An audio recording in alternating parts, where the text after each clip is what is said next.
1분 영어 머스터디넷 고혁준 선생입니다. 고3 때 부랴부랴 한다는 게 형편없는 문제풀이법이다. 이게 무슨 말인지 모르시는 학부모님 또는 고1, 2학생들 있을 겁니다. 또는 다시 또 문법을 하는 고3 학생 또는 어휘학습하는 고3 학생 많습니다. 자, 이런 현상은 무슨 말인지 모르는 학부모나 기타 고1, 2학생들에게 제가 여러분들의 미래를 보여주고자 합니다. 자, 여러분들 분명 중학교 3년 내내 45분씩 한 주에 4번씩 수업을 들었습니다. 다시 말해서 학원까지 합치면은 거의 월요일부터 토요일까지 영어를 공부한 셈이라고 했죠. 고등학교 3학년, 고등학교 1학년 학생들은 주 4번, 그리고 고3 학생들은 주 6번, 거기다가 학원까지 합치면은 90분 이외 하면 월요일부터 일요일까지 쉬는 날 없이 영어를 공부한 셈이라고 했죠. 자, 근데 불구하고도 우리는 2분의 1 학생들이 50점 이하라는 건 듣기가 37점인 것을 감안한다면 듣기가 쉽다는 거 여러분 잘 아실 거예요. 빵점만 나갈 수 없습니다. 듣기는. 어떤 경우도. 자, 그런 학생이 있기 때문에 그것마저 없었다면 10점대에서 20점대였다는 것을 제가 말씀드렸죠. 그러면 어떤 일이 교실이나 학원에서 벌어지게 됐냐면 학원도 1학년 때부터 3학년까지 같은 학원 다니는 학생들도 꽤 있거든요. 어떤 일이 벌어지냐? 고1 때는 이렇게 얘기할 수 있어요. 자, 여러분 모의고사를 보고 나서 2015년 전에는 그때는 절대평가가 아닌 상대평가였습니다. 영어 또한. 그래서 그 당시에 4등급 4등급 기준으로 이게 4등급, 5등급 요 기준이 바로 대략 한 2분의 1 되는 기준이거든요. 학생들 2분의 1 정도가 4등급 반부터 내려가요. 그러니까 50등 안에 들어가면 그러니까 50% 안에 들어가면 4.5등급 정도 됩니다.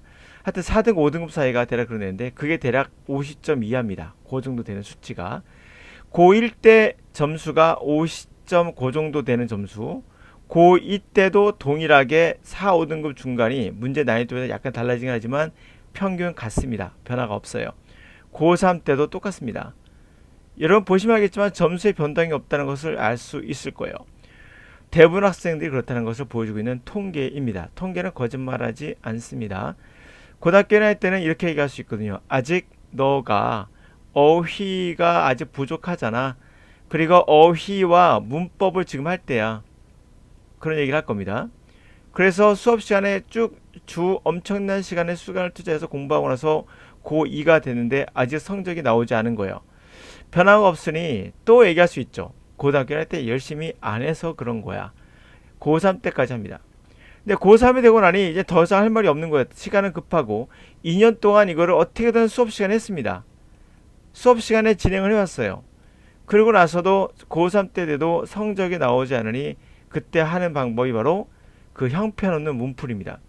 부랴부랴 아이들에게 안심을 주기 위해서 하는 것이 문제풀이법인 거죠. 자, 이 형편없는 문제풀이법을 하면서 동시에 본인도 알기 때문에 이게 안 되는 거 알기 때문에 또 고3 학생이나 재수생들 학원도 마찬가지죠. 또다시 죽을 때까지 수능 끝나기 전까지 문법과 어휘 암기는 해야 된다는 이상한 논리를 피게 됩니다. 다시 말해서 다시 고등학교 1학년으로 회귀하는 거죠. 고등학교 1학년 때부터 2년 동안 했던 어휘 암기와 문법이 효과가 없었는데 또다시 몇 개월 안에 이것을 해서 효과를 보라는 게 참 웃기고도 한심하죠. 이게 바로 교실에서 일어나는 현실입니다.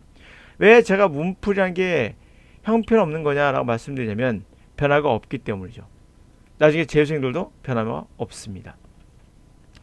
2018년도 9월 난이도가 높았던 삽입 문제 가지고 한번 살펴보도록 하죠. 대부분 이렇게 삽입 문제 나가면 강사들은 또는 학원 선생님들은 또 학교 선생님 마찬가지일 겁니다. 고3이 되면 벗의 삼각형으로 할 거예요. 이게 힌트라고. 법만 나오면 다 풀 수 있다는 얘기냐. 말이 안 된다는 거 아실 겁니다. 해석이 기반이 되지 않는 상태에서는 벗은 아무 의미 없습니다. 결론부터 말씀드리면 벗을 안 넣어도 이 문제는 풀 수가 있습니다. 두 번째, 제가 미리 봤기 때문에 말씀드릴게요. The leftover가 힌트가 됩니다. 맞습니다. 강력한 힌트 맞아요. 그러나 이 단어가 나머지 것이라는 뜻인데요. 나머지. 이 나머지란 단어, 이 단어 모르면 이 문제를 풀 수 없단 말인가. 그래야만 했던가. 그건 아닐 거죠. 분명. 세 번째, 이 단어 알았다 칩시다. 그래서 이것을 우리가 암기했어요. 아, 이게 그렇게 됐구나. 그럼 다음 시험에 이 단어가 힌트로 나올 수 있다 없다? 그건 아무도 모른다. 그러므로 우리는 0%로 잡는 게 맞다. 결국엔 이 문장 전체를 해석하면서 힌트가 한 개가 아니라 이렇게 문제풀이법에서 나오는 공식처럼 삼각형 긋고 이 안에 힌트 찾고 이것이 아니라 힌트는 3개, 4개, 5개, 10개도 나올 수 있다. 그것은 답이 만약에 5번에 합시다. 그럼 답을 이루는 과정에는 사람마다 힌트를 다른 데서 받아요. 똑같은 걸 받지 않는 거죠. 어떤 학생은 1번 힌트를 얻고, 어떤 학생은 2번 학생, 어떤 학생은 5번에서 얻고, 어떤 학생은 6번에서 얻고, 어떤 7번에서 얻고, 힌트가 조금씩 다를 수가 있다는 거죠. 답은 같으나. 그게 바로 언어인 거죠. 수학이 아닌 거죠. 여기서의 가장 강력한 힌트는 제 생각에는 만약 이거 몰랐다고 한다면 바로 on the other hand예요. 반면에 문장 읽어보면 아실 겁니다. 이게 정말 강력한 힌트였어요. 반면에 하면서 이 문장을 기초로 해서 앞에 있는 문장과 뒤에 있는 문장이 대꾸를 이루고 있어요. 대꾸를 이루면서 정확하게 공식처럼 딱딱 떨어지는 형태가 되어 있습니다. 강력한 힌트라고 저는 보고요. 그리고 그걸 본 학생도 있었을 겁니다. 어떤 학생들은 물론 leftover라는 단어로 찾을 수도 있었겠죠. 자, 그럼 우리 한번 읽어보면서 왜 그런지 제가 말씀드린지 제가 보여드릴게요. 또 하나 강력한 힌트는 뭐였냐면 첫 번째 힌트가 이거였다면 leftover, 두 번째 힌트가 on the other hand였다면 또 세 번째 힌트는 이거예요. 뒤에는 바로 이어질 문장. 이 문장이 강력한 또 힌트였어요. 바로 세 번째 힌트가 되는 거죠. 어떤 걸 고를지는 저도 모르겠네요. 가봅시다. 왜 그런지 제가 설명해 드릴게요. 그러면 제가 문풀이 왜 웃기냐를 말씀드린 거냐면 문풀은 딱 규칙이 한 개예요. 그거 갖고 뭔가 대단한 이거를 알고 이거를 알면 문제 풀 수 있지. 당연히 풀 수 있죠. 그런 현실은 모를 수 있다는 걸 가정하고 들어가는 게 실전인 거예요. 항상 실전은 그런 거예요. 그러나 더 기초적인 것은 독해가 돼야 됩니다. 독해가 안 되는 데는 아무 소용 없어요. 이런 것들. 문풀의 기초는 독해가 된다는 전제 조건에서 하는 거예요. 항상. 갑니다. But 그러나 the strong pig can raise the dispenser and push the weak pig aside to claim the leftovers. 강한 돼지가 레이스하듯이 디스펜서 분배기로 가서 약한 돼지를 옆으로 밀고 나머지 것을 요구한다. 자기 거라고. 디스펜서 밑에 나왔죠? 분배기라고. 자, 시작합니다. Consider following experiment with the strong and the weak pig. 그러니까 다음의 실험에서 강한 놈, 약한 놈 돼지를 갖고 한번 시험해 봤대요. 두 피그가 박스 안에 있고요. with a lever가 한쪽에 있습니다. 그리고 다른 쪽에는 음식 분배기가 있어요. 그때 레버가 푸시 눌러지면 음식이 나타나는 거예요. 디스펜서 분배기에. 자, 이제 만약에 믹피그가 레버를 눌러요. 자, 눌러요. 그러면 강한 피그가 기다렸다가 지가 먹어요. 비록 약한 게 레이스 뛰어간다는 얘기죠. 달려가요. 어디를 당할까요? 제가 눌러놓고 디스펜서라는 거 있죠. 디스펜서 달려가요. 음식이 나오기 전에. 그러나 강한 놈이 결국엔 밀치겠죠. 약한 놈이 이걸 알게 돼요. 그래서 이제 안 눌러요. 이제 레버를. 그러니까 반면에 갑니다. 이제 반면에 이게 딱 반면에 만약에 강한 돼지가 레버를 눌러요. 반대가 되는 거죠. 약한 돼지를 눌렀는데 반대로 강한 돼지를 눌러요.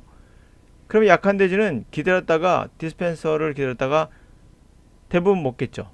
여기 희한해요. 대부분 먹겠다는 얘기래요.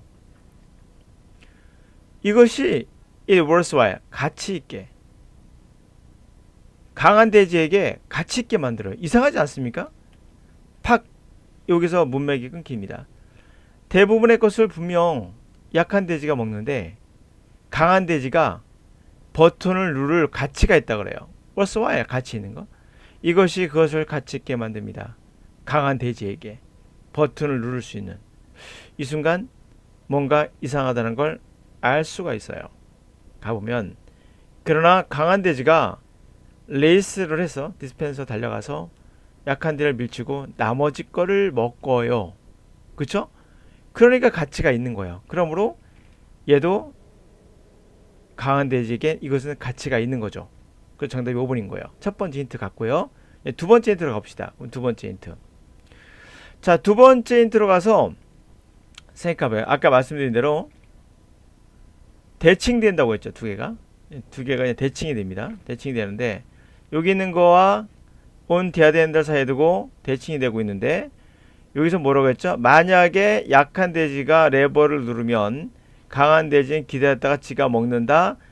달려가요. 누가? 약한 돼지가 달려갑니다. 디스펜서로. 그럼 강한 돼지가 밀친다고 했어요. 자, 반면에 갑니다. 반면에 보세요. 강한 돼지 이번에 누르죠. 그럼 약한 돼지가 기다렸다가 지가 다 먹어요. 갑니다. 그러나 강한 돼지가 어디로 간다고요? 디스펜서로 뛰어간다고요. 어디와 똑같죠? 구조가? 바로 얘와 똑같습니다. 약한 돼지가 얘는 뛰어가요. 2번에 나온 문장엔. 근데 여기서 누가 뛰어가죠? 강한 돼지가 디스펜서 뛰어가서 뛰어갑니다. 밀쳐서 지가 나머지를 먹어요. 그럼 정확히 어디죠? 5번인 거죠. 이해가십니까? 이것도 힌트가 돼요. 대칭이 되니까 정확하게. 그랬을 때 이게 되고요. 두 번째가 이제 말씀드린 대로 left라는 단어 다 힌트가 있는 거 확실합니다. 힌트인 건 맞아요, 이거. 그렇죠? 나머지 거. 왜 나머지를 했을까? 대부분 먹었으나 다 못 먹었으니까. 보이죠? 예. 반면에 on the other 앞쪽에서 문장에서는 보다시피 약한 돼지를 밀치고 지가 다 먹기 때문에 약한 돼지는 이제 아무것도 안 하려고 하죠. 누르지 않으려고 한다고 하잖아요. 반면에 강한 돼지가 누르면 서로 이득이 되니 계속 진행된다 라는 거죠. 결과적으로 강한 돼지는 모든 일을 다 하고 약한 돼지가 대부분을 먹게 된다. 결과는 이렇게 된다는 거예요. 모든 실험의 결과는. 그럼 정답은 역시 5번이 더 이상 들어갈 자리가 없겠죠.